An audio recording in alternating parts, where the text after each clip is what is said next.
नमस्ते दोस्तों, अद्भुत ज्ञान में आपका फिर से स्वागत है। क्या आपने कभी सोचा है कि आपके शरीर का रिमोट कंट्रोल कहाँ है? आपके हाथ में नहीं, बल्कि आपके पेट के बीचों बीच उस छोटे से गड्ढे में है जिसे हम नाभि कहते हैं। अब इसी वक्त अपना ध्यान अपनी नाभि पर लगा कर देखिए, लगाइए। क्या आप जानते हैं कि इस वक्त आपकी नाभि के अंदर क्या हलचल हो रही है? शायद नहीं, है ना? लेकिन मैं अगर आपसे कहूं कि आपकी नाभि के पीछे एक ऐसा गुप्त बटन है जिसे दबाकर प्राचीन काल के योगी अपनी बीमारियों को जड़ से खत्म कर लेते थे। आज की मॉडर्न साइंस भी हैरान है कि कैसे एक बिंदु पूरे शरीर को रिसेट कर सकता है। आज हम जानेंगे नाभि के उस विज्ञान को जिसे जानकर आप महंगे इलाज और दवाइयों से बच सकते हैं। दोस्तों सोचिए, जब आप अपनी माँ के गर्भ में थे तब आपका ना दिल बना था और ना फेफड़े बने थे। तब आपको सांस और पोषण कहाँ से मिल रहा था? आपकी नाभि से जुड़ी उस गर्भनाल से। आयुर्वेद के महान ग्रंथ संस्कृत संहिता में लिखा है कि शरीर की 72,000 नाड़ियाँ नाभि से जुड़ी होती हैं। जैसे एक बरगद के पेड़ की जड़ें पूरे पेड़ को संभालती हैं, वैसे ही शरीर की हर नस को जंक्शन नाभि है। यह आपके शरीर का मेन स्विच बोर्ड है। अगर यहाँ गड़बड़ी हुई तो पूरे शरीर की ऊर्जा गुल हो सकती है। जी हाँ, अब बात करते हैं मॉडर्न साइंस की। वैज्ञानिक नाभि के पीछे के नसों के जाल को सिलियक फ्लेक्सस कहते हैं। इसे दूसरा दिमाग भी कहा जाता है क्योंकि यहाँ 100 मिलियन से भी ज़्यादा नर्वस सेल्स होते हैं। उदाहरण के लिए, जब आप अचानक डरते हैं या फिर नर्वस होते हैं तो आपके पेट में कुछ होने लगता है, जैसे बटरफ्लाई फीलिंग करते हैं ना। यह इस बात का सबूत है कि आपकी भावनाएं और आपकी नाभि एक दूसरे से सीधे जुड़ी हुई हैं। आजकल गैस और कब्ज की समस्या से बहुत लोग परेशान हैं। इसके पीछे एक बड़ा कारण है नाभि का खिसकना, जिसे हम धर्म कहते हैं। अब मैं आपको एक तरीका बता रहा हूँ। इस तरीके से आप अपने नाभि को चेक कर सकते हैं कि नाभि खिसका हुआ है या फिर नहीं। कैसे चेक करना है? सुबह खाली पेट सीधे लेट जाए, पीठ के बल पे लेटिएगा। अंगूठे को नाभि के बिल्कुल बीच में रखें और हल्का सा दबाएं। अगर आपको धड़कन जैसे दिल धड़कता है, बिल्कुल केंद्र में महसूस हो रही है, तो आप ठीक हैं। और यह धड़कन अगर ऊपर है, नीचे है या फिर अगल बगल महसूस हो रही है, तो समझ लीजिए कि आपकी नाभि खिसक गई है। यही आपकी थकान और पेट की समस्याओं का असली जड़ है। दोस्तों, अब उस हिस्से पर आते हैं जिसे आयुर्वेद में नाभि पूर्ण कहा गया है। आप हैरान होंगे कि पेचोटी कोई काल्पनिक शब्द नहीं है। हमारी नाभि के पीछे एक विशेष ग्रंथि मानी जाती है जिसे पेचोटी ग्लैंड कहते हैं। यह ग्लैंड एक स्पंज की तरह काम करता है। जैसे सूखी जमीन पर पानी डालते ही उसे सोख लेती है ना, वैसे ही यह ग्लैंड तेल को सोख कर शरीर की उन 72,000 नसों तक पोषण पहुंचाता है जो सूख चुकी हैं।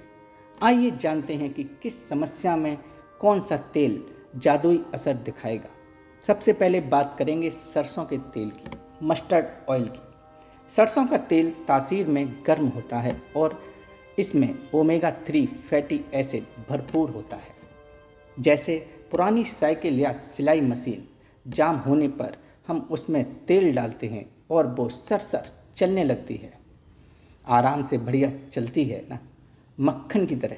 वैसी सरसों का तेल नाभि के जरिए घुटने और कमर के जोड़ों तक पहुंचकर वहाँ की खुकी यानी ड्रेनेज को खत्म कर देता है। इसके अलावा अगर आपके होंठ बार बार फटते हैं तो यह सीधा संकेत है कि आपके शरीर के अंदर नमी की कमी है। तो रात को 2 बूंद सरसों का तेल नाभि में लगाने से अगले ही दिन आपके होंठ नरम महसूस होंगे। यह आँखों की नसों को भी तरावट देता है, जिससे धुंधलापन कम होता है। तो सरसों के तेल डालने से आपको एक नहीं अनेकों फायदे मिलते हैं। जोड़ों के जकड़न से आपको छुटकारा मिलता है। जोड़ों में चिकनाई की कमी है तो चिकनाई लाने में यह मदद करता है। आँखों के लिए अच्छा है, आपके ओंठों के लिए अच्छा है, तो सरसों का तेल आप जरूर डालिएगा अगर आपको इस तरह की समस्या है। अब बात करेंगे नीम के तेल की। देखिए, नीम एक नेचुरल ब्लड प्यूरिफायर है। हम चेहरे के ऊपर क्रीम लगाते हैं, लेकिन मुहासे, पिंपल्स खून की गंदगी से होते हैं। नाभि में अगर नीम का तेल डालेंगे तो उसके एंटीबैक्टीरियल तत्व सीधे नसों के जरिए खून में मिल जाते हैं। इससे क्या असर होता है? यह शरीर के किसी भी हिस्से में होने वाली खुजली, एक्जिमा या फिर बार बार होने वाले फोड़े फुंसियों को जड़ से खत्म करता है। यह महंगे कॉस्मेटिक से बेहतर है, क्योंकि यह समस्या को बाहर से नहीं अंदर से ठीक करता है और इसमें पैसे भी खर्च नहीं होते।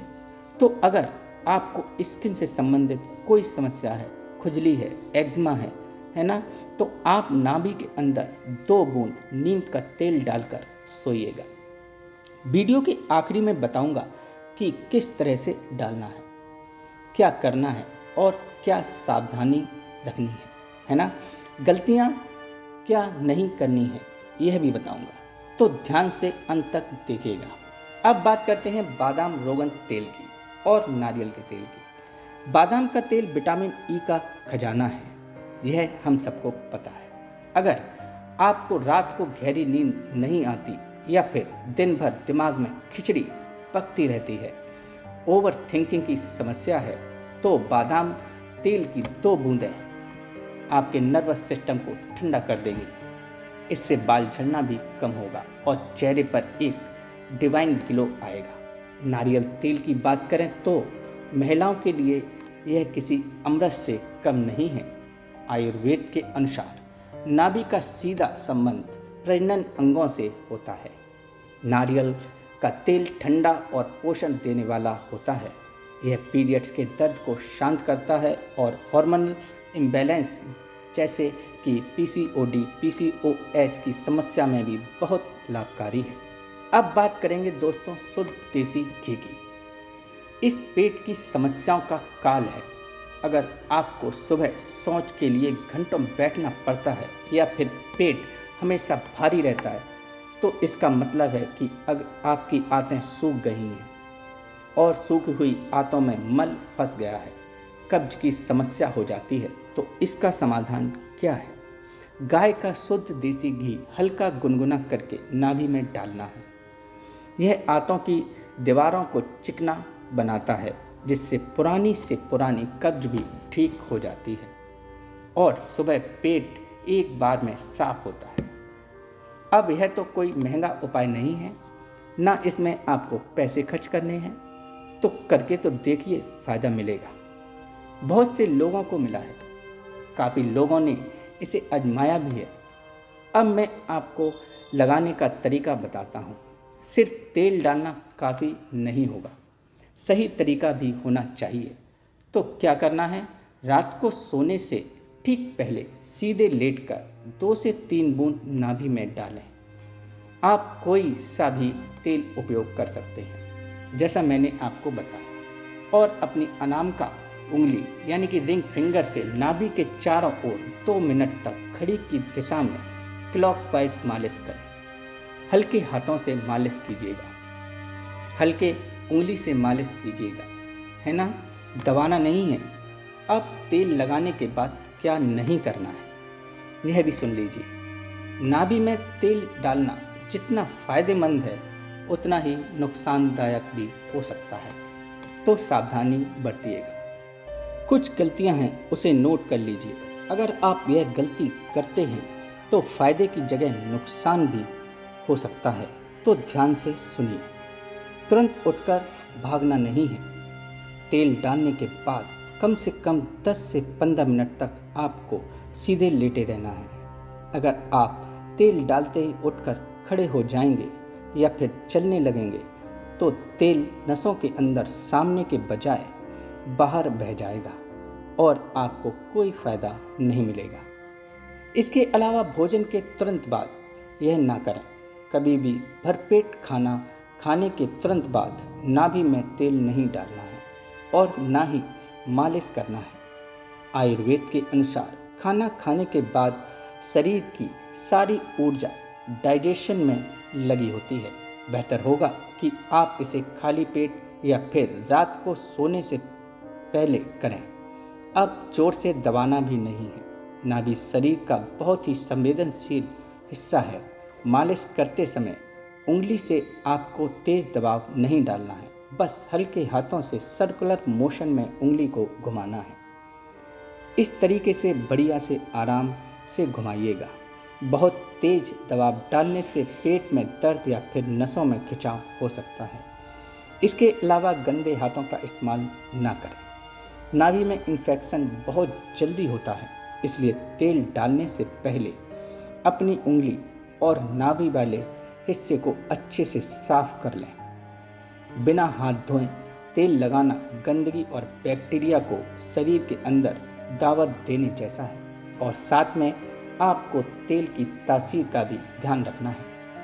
अगर आपको बहुत ज़्यादा गर्मी लगती है या शरीर में जलन रहती है तो बहुत तेज गर्म सरसों का तेल इस्तेमाल ना करें। उसकी जगह नारियल का तेल इस्तेमाल करें, है ना। अपने शरीर की नेचर के हिसाब से, अपनी प्रकृति के हिसाब से, बॉडी टाइप के हिसाब से ही तेल चुनें। अगर गर्म तासीर का शरीर है, पित्त ज़्यादा बनता है, शरीर में गर्म चीज़ों से आपको परेशानी होती है तो ठंडी तासीर वाली तेल का इस्तेमाल करें, जैसे कि आप नारियल तेल का इस्तेमाल कर सकते हैं। और सबसे महत्वपूर्ण, जल्दीबाजी ना करें। देखिए, यह कोई जादुई गोली नहीं है कि आज तेल डाला और कल दर्द गायब। इसके नतीजे दिखने में 15 से 21 दिन का समय लग सकता है या फिर इससे ज़्यादा भी लग सकता है। इसलिए धैर्य रखें और इसे अपनी रोज की आदत बनाएं। तो आशा है यह जानकारी आपके काम आएगी। तो आज का सवाल है कि क्या आपने कभी नाभि में तेल डालने का अनुभव किया है? कमेंट में ज़रूर बताएं और इस वीडियो को अपने उन दोस्तों और परिवार वालों के साथ शेयर करें जो जोड़ों के दर्द या फिर पेट की समस्या से परेशान हैं। स्वस्थ रहें, मुस्कुराते रहें, अपना ख्याल रखें, अपनों का ख्याल रखें। मिलते हैं अगले वीडियो में। धन्यवाद।